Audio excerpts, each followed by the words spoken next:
Thank you, Monique, for that introduction. And I wish to also thank the Botstiber Institute for inviting me here today. And to those of you in the time zones that apply, a happy first day of spring. My first question is, can you still hear me okay?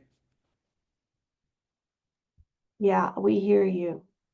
Excellent. Okay, great. So we'll go ahead and get started. I have quite a bit to cover today, so we're going to go through this talk in broad strokes, and we could easily spend a couple hours each on some of the case studies I'm presenting, since it's a pretty rich topic of ungulate management that's been going on here in the United States. So, as Monique already mentioned, we're a nonprofit dedicated to conservation, and we fill a niche when um, state agencies or government agencies are having difficulties controlling ungulate populations on their properties. And so we have some staff that do culling to reduce those populations through lethal means. And we also have staff that do non-lethal methods, which is what I'm going to be talking about and focusing on today. And the non-lethal side of ungulate management has certainly been quite a large piece of my career, going back to the mid 2000s when I was Cornell University's deer program coordinator and trying to make surgical sterilization work to reduce deer populations on campus. So a little background information. At the turn of the last century, it's hard to believe now, but deer were extirpated from many areas of the United States due to the clearing of forests for agricultural use and due to unlimited or unrestricted market hunting. Then along came game management laws, which protected wildlife species, and they worked very well over the decades. Where we're at today, where we have scenes like this that are not that uncommon. They're actually very common in urban and suburban environments. And so when you see deer clustering like this or high deer densities, it leads to deer problems. And there are a number of some which can cause problems for human health and safety, such as deer vehicle collisions or accidents. Um, and also the risk of Lyme disease and a whole host of other tick-related illnesses. So adult deer, for example, are mating factories for adult ticks that cause Lyme disease. Deer also cause issues with um, agricultural crop damage and damage to ornamentals, and also they can denude entire forests. And that's a big problem across the United States based on a number of peer-reviewed research articles that have been published on the subject. And that in turn also has a ripple effect through the ecosystem and can negatively affect ground and mid-canopy nesting birds. So again, a number of problems when you have too many deer, which is unfortunate because I think a lot of us really love deer, right? They're this large, charismatic mammal that's very popular in TV, in movies, in books, and what have you, and they're loved by photographers and nature lovers alike. So we have a toolbox. We have a number of tools that we can use to mitigate overabundant deer. And some of these are theoretical, and some of them are actually used in practice. And we have these broken out into two categories, with the first category being no population control. And those options include, say, a municipality having a hands-off approach and not doing anything about the deer overabundance. That's very common. That happens all over the place today. And then you have damage control techniques such as the use of repellents and fencing. Repellents have limited use at best, and fencing can be expensive, unsightly, and displaces the problem elsewhere for many communities. There's also the planting of other crops or bait crops or baiting other areas to lure deer into different areas, but that is often illegal in most areas, especially since we now have um, deer diseases such as chronic wasting disease. So a lot of states have made baiting of deer illegal. And then we have population control. And here we get into the lethal and non-lethal means. And for lethal, theoretically, we have predator introduction that's been proposed by colleagues, but not likely practical for dense suburban landscapes who might not want mountain lions or wolves in the community. And the species wouldn't fare well there anyway. There's capture and kill techniques by trapping deer and euthanizing them. There's bait and shoot, which with the use of professional sharpshooters. And then you have traditional hunting and controlled hunting. Traditional would be just abiding by state laws and hunting in a community, whereas controlled hunting might take a more aggressive approach or a more safety-minded approach by vetting specialist hunters to participate. Also, I include here market hunting. In theory, some of my colleagues have been talking about this at conferences recently, and the idea is that given a number of us are very fed up with the deer overpopulation problem, some have proposed the idea of bringing back the market hunting to give economic incentives for hunters to be able to reduce deer off the landscape. But that's not legal nor practical at this point in time, but something that professionals are talking about. And finally, non-lethal means. We have habitat alteration. This might include homeowners planting those plants that are not very palatable to deer. And we have capture and release or relocating deer. This is rarely conducted in the modern age, but it does come up and it does happen once in a while with the idea that you're capturing deer in a community and then you're releasing them elsewhere. But again, now that we have wildlife disease issues and knowing what we know now that a lot of these deer don't survive that process, it's rarely considered. And finally, we have fertility control, and there are two types. There's transient, or the use of immunocontraceptive vaccines, which have to be delivered to an animal, and then they have to be boosted thereafter at intervals. And then finally, surgical sterilization of deer, and that's what I'm going to spend most of my time talking about. So again, just wanted to give you some background on the different types of techniques that are out there, some that are practical, some that are not, and we'll keep moving forward to focus on surgical sterilization as a way to reduce the negative impacts from too many deer. So the first question is, when do you choose sterilization? Why would you choose that over lethal means? And there are a couple reasons. One is just looking at this picture, and you can see that this is a sea of suburbia. And there are no parks here. You have very small lots with dense clustering of homes and network of roads. Oh, believe it or not, this is fantastic deer habitat right here. Deer are protected from predators. They are subsidized by a wealth of food that they can eat through ornamental plantings. And they have cover here in people's backyards, and they do quite well. But what makes this area tricky for other types of control, such as sharpshooting or a hunting program, is that it's simply not as safe to do that in this area. Whereas, I'll talk about this in a little bit, you can get into areas like these, and this is actually a real world example of where we work. You can use a dart rifle and with drugs to be able to capture deer safely in this environment and take them to a makeshift surgical suite to sterilize them. So that's the first reason. The second reason would also be politics. And so there are many communities suffering from the negative impacts of too many deer. And each community is really unique in their outlook in which types of techniques they'd want to use. And some might prefer a lethal component, or they might like sharpshooting or hunting. And others just simply won't consider it because they don't want to see deer be harmed in that way. And they might have perceived safety issues. So it really depends on the community, and it's fascinating to watch how these things unfold over time. We'll talk a little bit more about that. Okay, so surgical sterilization, what is it? I've talked a little bit about it in general, but let's dive into it.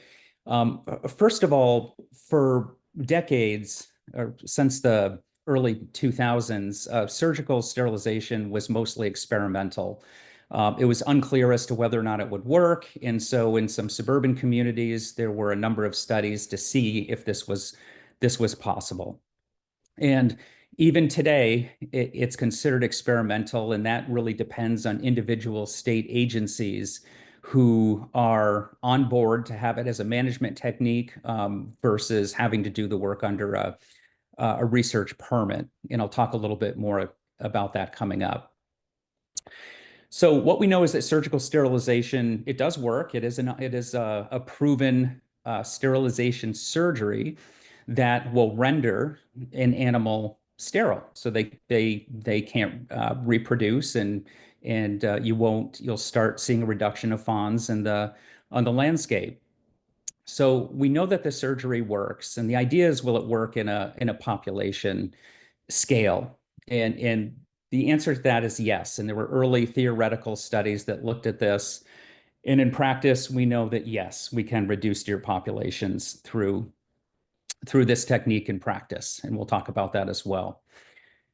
Now, I wanted to talk about something called the rose petal hypothesis up front because some of the first questions we always get about removing deer from a given area is that aren't the deer going to just move back in to the area?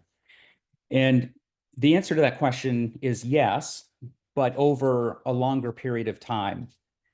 And so the reason that we're able to use culling or hunting or surgical sterilization as an effective technique is because um, deer do refill voids when animals are removed or sterilized, but it happens over a long period of time. And the reason is because of this rose petal hypothesis. So you have a doe or an adult female deer that gives birth to two fawns, and they set up overlapping home ranges with their mother. And that continues from generation to generation to generation. And so if you were to create a void, those deer would move back in, but slowly. But that being said, they will over time. And so with any type of deer mitigation technique, there would always, in most cases, need to be annual or semi-annual maintenance required to continue doing the work. So you might have a big effort up front, followed by reduced efforts thereafter. Okay, there are two types of sterilization. There's ovariectomies for females and there are vasectomies for males. And I'll just tell you here that in open deer populations, we're really talking about treating females only with ovariectomy surgery. And I'll talk about a case study using vasectomy here towards the end of the talk. But it's important to note that this is of limited scale. When we're talking about ovariectomies, we're talking about a few square miles. We're not talking about large landscape level treatments just due to the cost and effort that would be needed to do that over a large scale. And finally, I will talk to you about pricing on a per deer basis coming up as I go through some of the cost examples. Okay, so switching gears, I'm now going to walk the audience through the actual process of capturing and sterilizing deer so you get an idea via pictures of how this actually works. And in suburban and urban landscapes, primarily what we use is a dart projector or a dart rifle with the use of transmitter darts and drugs to make the deer fall asleep. And so we fire a dart at the deer, they run off, and they fall asleep, and we're able to track that deer with radio telemetry equipment. Less so, we can use traps and drop nets to capture deer in some areas where it's difficult to get at them with transmitter darts, but that's used far less frequently. When deer in hand, they get marked with ear tags, and there's a phone number on the back with information. And if we're conducting a study and looking at things like home range and deer movements after the deer being sterilized, then we might put a radio or a GPS collar on the deer as well. And the picture here shows on the left is what we call a clover trap. It's a single box trap that's baited with apples or corn, and it lures deer in. And when it's set the night before, the deer go in to eat the apples, set a tripwire, and a trap door comes down, and it has a fabric netting side, and the trap can be collapsed. And we might have a camera on it. We might get a cell phone call that the trap was collapsed, or we might have a time interval that we check the trap. And then we can come in, collapse the trap to keep the deer under control, and then administer the drug to make the deer fall asleep. Okay. So again, most of the time we use dart projectors, and most of the time we do this work at night under the cover of darkness when there's less traffic, fewer people walking their dogs, and that sort of thing. But I'm including some daylight pictures here just so you can more clearly see what's happening. This work here comes from some of my past work at Cornell University in the mid 2000s. And so what you have here is a picture of myself uh, back when I had no gray hair, and I have a dart projector in my hand. It looks like a gun. So we have to be very careful in suburban, urban environments using these tools to capture deer. Um, and in my left hand, I have a bucket. In some places, deer are so habituated to people and being fed that in this case, when we're at Cornell, if I can't get close enough to a deer, I could toss a few apples in front of me and they would walk up and eat the apples. And then I could shoot them with a dart in the rear end. It might be hard to see, and I'm not sure if you can see my cursor, but I'm looking at a deer in the foreground, in the background here, and it already has a radio collar and ear tags. So this is a deer that had already been captured and already been sterilized, but I'm eyeing a deer to the right to capture for surgical sterilization. And here's that deer. If you look closely, the deer in the front is unmarked without ear tags or a radio collar, but you can see sticking out of its rear end a dart. That's the dart that was shot at the deer. And then the deer will walk off or run off. And then we have technicians using radio telemetry to get a direction of where that deer went, and they can very quickly track that deer right to the exact location where it falls asleep. And this is a pretty typical scene in suburbia when we capture deer. We can't predict which direction they're going to run in. In a lot of cases, they might fall asleep right on a sidewalk and giving us very easy access. They might go into a ravine and we might have to climb out with them. In this case, a deer fell asleep right behind someone's home. And I like this picture because there's quite a bit going on here. Um, this picture was taken at 7 in the morning, and we had to knock on this person's door to get permission to retrieve this deer, which is sleeping, and we blindfolded. And if you look closely, you can see the dart sticking out of the deer there. And we put the deer in a stretcher and take it to a pickup truck, and then bring it to the surgical suite. But if you look closely, you can see the homeowner watching us in the back window. He's very happy for us to take the deer away. He's watching us. But what you also see here is someone who's protecting their ornamental plants from deer damage. That's what this fence is behind the guy with the blue coat here. Yet at the same time, he has a bird feeder and he's feeding birds, which is an attractant to deer. So again, the deer's taken to the surgical suite, and here's a picture of what a surgery might look like. And when you look at this picture, you can see that this deer is getting every bit of attention that a human being would get undergoing surgery. So you have a surgeon here, you have a surgeon in training, you have vet techs, you have an anesthesiologist, all performing this ovariectomy surgery, which takes about a half hour. So this is just one picture example of some of the work we did back at Cornell. Okay, so these temporary surgical suites, they're often set up in municipality buildings. So in some cases, it might be a town warehouse or a town garage. The area is sterilized, and veterinarian surgeons set up everything they need to be able to conduct these surgeries on a town-to-town basis. They use clamping, electrocautery, and excision for removal of the ovaries. That's what an ovariectomy is. And they use electrosurgical vessel sealing to prevent hemorrhage. And then at the end, they they give the deer antibiotics and pain medication. And again, the surgery takes about a half hour per deer. The deer, while still sleeping, is transferred to a safe location very close to where it was originally captured. This is after getting ear tags, and in this case, a radio collar. And we place the deer in warm blankets and give them a reversal chemical, which helps wake them up. And then we stand there and observe for them to stand up, be on their feet, and walking away. And that takes about 10 minutes or so from the time they're given the reversal drug. And that's it. They're back walking the streets. They're continuing to do what they do. They're still eating ornamentals and avoiding cars and that sort of thing.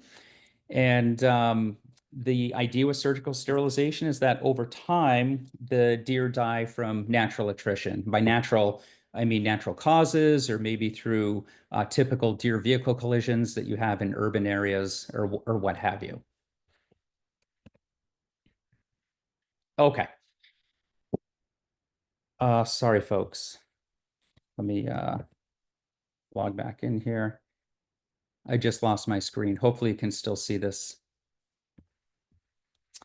Efficacy, does it work? It does, but at a cost, and it takes time.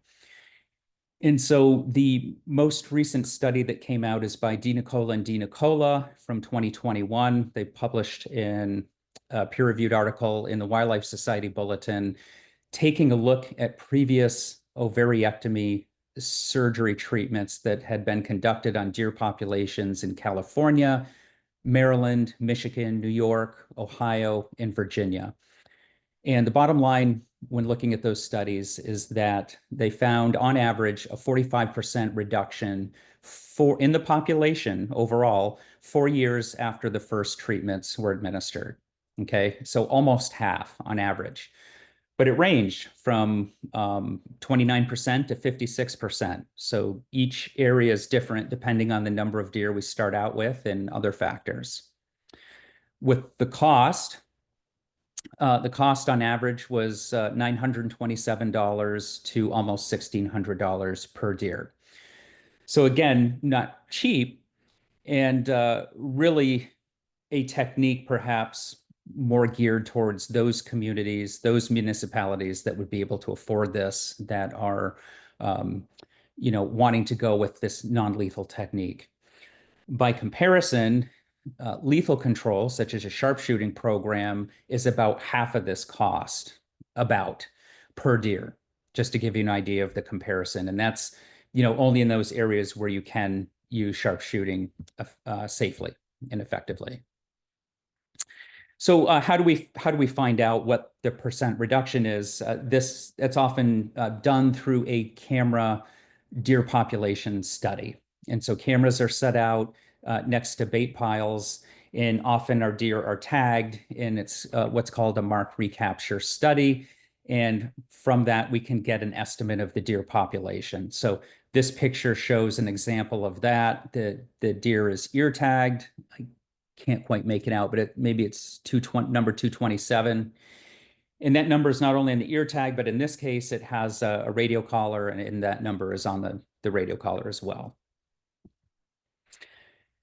Okay, so 3 quick case studies of work that we have been conducting recently. And again, I could easily spend an hour or two on each one of these, but this will just give you a flavor of what some of the things we've been up to recently, and we can talk about this in the question period afterwards.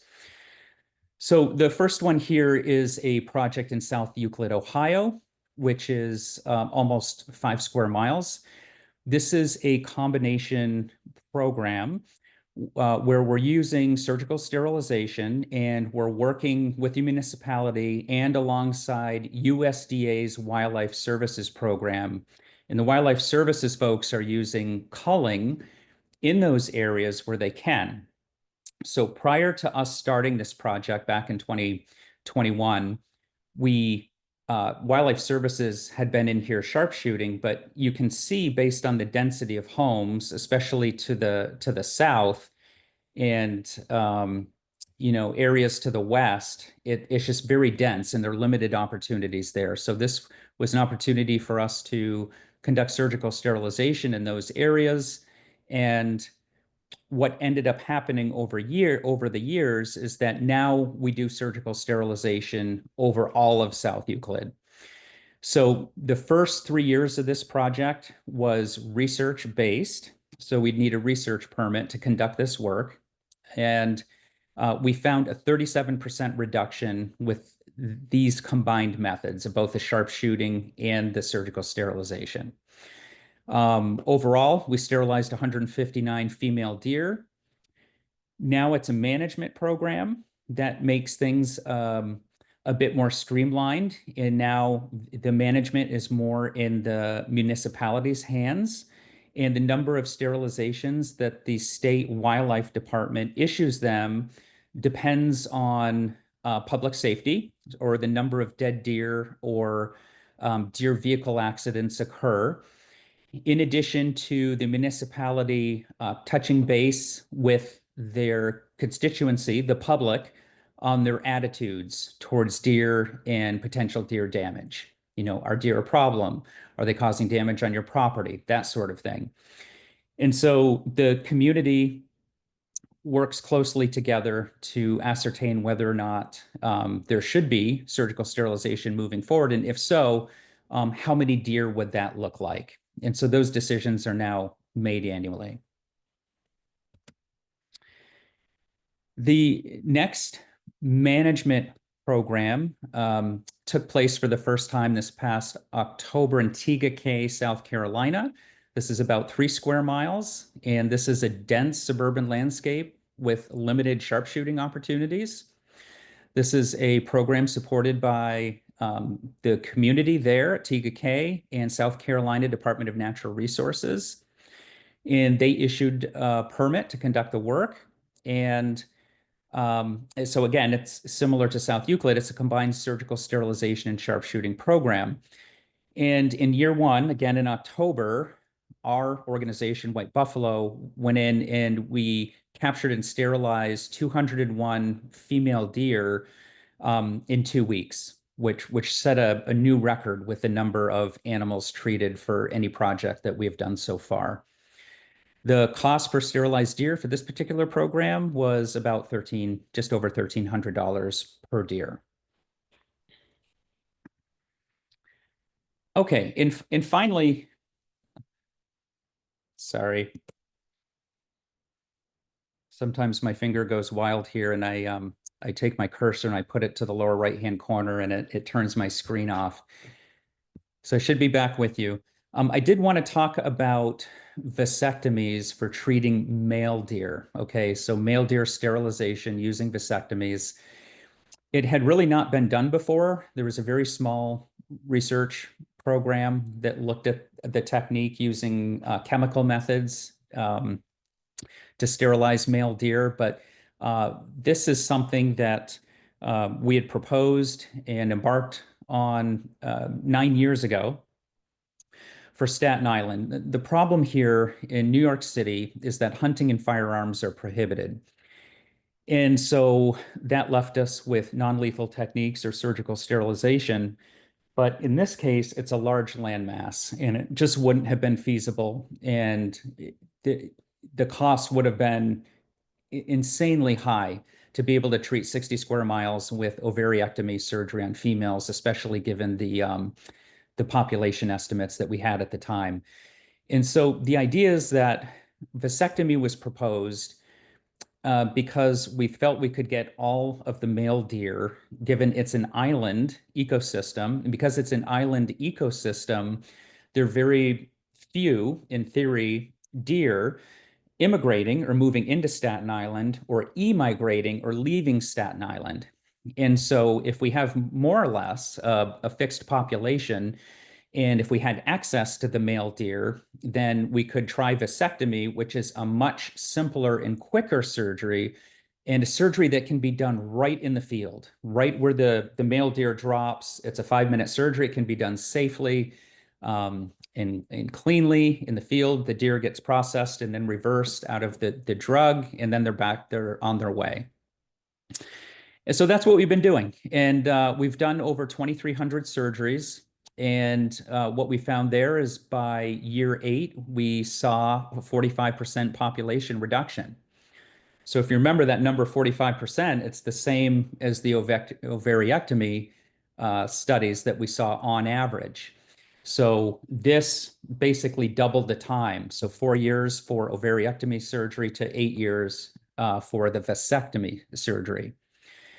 But what we found in those 8 years is that the doe-fawn ratio has been reduced by 95%. So we see very few fawns and few young deer.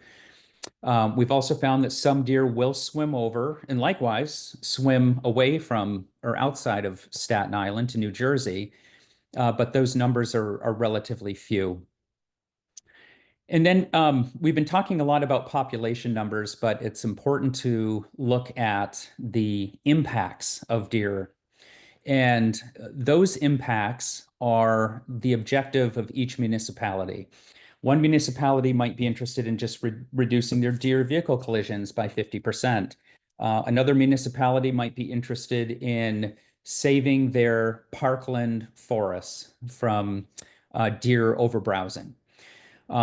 So that changes from community to community. But here, what we're looking at are the dead deer pickups from deer vehicle collisions. And so if you look at this figure in the lower left-hand corner, this blue figure, this is the New York City Department of Sanitation deer carcass removals over time. And what we found with those records is that they've been reduced a great deal over time, with a high of about 300 pickups in 2018 down to under 50 in 2023. And so we don't have scientific control over this. These are data that the city collects and monitors, but it does show a step in the right direction. And as of today, this program will continue to move forward annually into the future.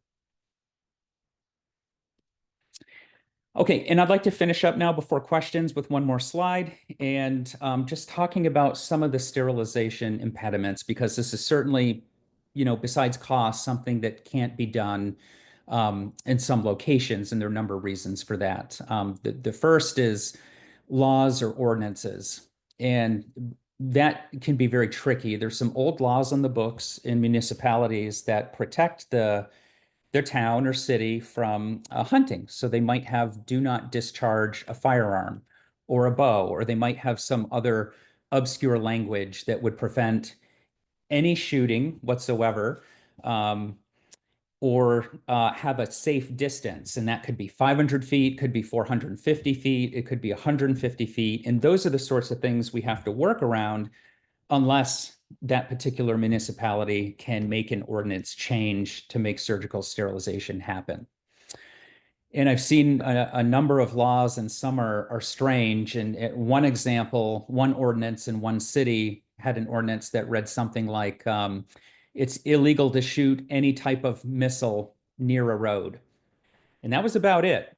And so from that, it's very difficult to work around unless that ordinance is changed to have specific language for things like deer overpopulation mitigation, or allowing the use of dart projectors and that sort of thing. Again, certainly politics and values come into play again. This, although non-lethal, it's still an invasive management technique for the deer themselves, right? And not everyone is comfortable with the handling of deer in such a way to have this surgery being done. Other communities don't want to spend the money on it, and their culture is such that they would just rather have sharpshooting. Perceived safety has been an issue. Sometimes this is used maybe as an excuse. Sometimes it's um, try to say this in a nice way. Sometimes it's an excuse used by a municipality not to have to go down this road. And we've seen this come from some state wildlife agencies as well. And I will say that in terms of state wildlife agency support, uh, we and other institutions like universities or other nonprofits or other contractors or veterinarians can't do this work unless you have state wildlife agency support. And there are a number of state wildlife agencies that are still taking a wait and see approach and want to see more research before implementing this type of work.